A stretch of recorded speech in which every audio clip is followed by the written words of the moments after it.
गारपिटीचा जबरदस्त फटका बसलाय। शेतामध्ये काढणीला आलेला गहू आणि ज्वारी या पिकांचं अतोनात नुकसान झालेलं आहे। आंब्याच्या झाडांवरती लागलेल्या छोट्या फळांनाही या गारपिटीनं झोडपून काढलंय।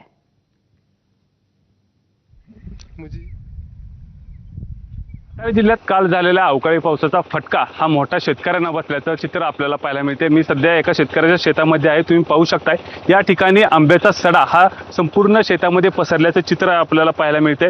जो आंब्याला मोहर आला होता तो संपूर्ण या अवकाळी पावसामुळे आणि गारपिटीमुळे हा जमीनदोस्त झाल्याचं देखील चित्र आपल्याला पाहायला मिळतं आहे। एकंदरीत जर बघायला गेलं तर मोठ्या प्रमाणावर काल गारपीट आणि मोठं वादळी वारं या सातारा जिल्ह्यात वाहताना आपल्याला पाहायला मिळालं।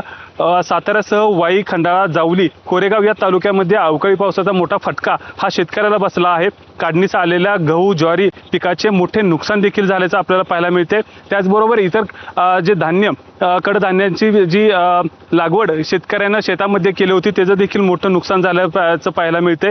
वीज पडून खंडाळा तालुक्यात 9 तर वाई तालुक्यात 15 शेळ्यांचा मृत्यू झालाय। त्याचबरोबर त्यामुळं मोठं जनजीवन विस्कळीत झाल्याचं चित्र आपल्याला पाहायला मिळते। यामध्ये एक अत्यंत दुर्दैवी घटना देखील झाल्याचं आपल्याला पाहायला मिळते। खंडाळा तालुक्यातील महिलेच्या अंगावर वीज कोसळून तिचा मृत्यू देखील झाल्याची घटना घडली आहे। त्यामुळं शेतकऱ्यावर दुहेरी संकट आल्याचं चित्र आपल्याला पाहायला मिळते। नैसर्गिक संकट आहे, त्याचबरोबर मनुष्यहानी देखील झाल्यामुळं सातारा जिल्ह्यातील जे शेतकरी आहेत ते हतबल झाल्याचे चित्र पाहायला मिळते। दुहेरी संकटामुळं शेतकऱ्यांना आता प्रशासनाकडे मागणी देखील करताना आपल्याला पाहायला मिळते।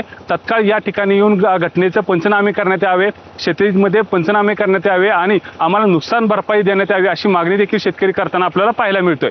कॅमेरामॅन ओमकारसह वैभव बोडके, एबीपी माझा, सातारा।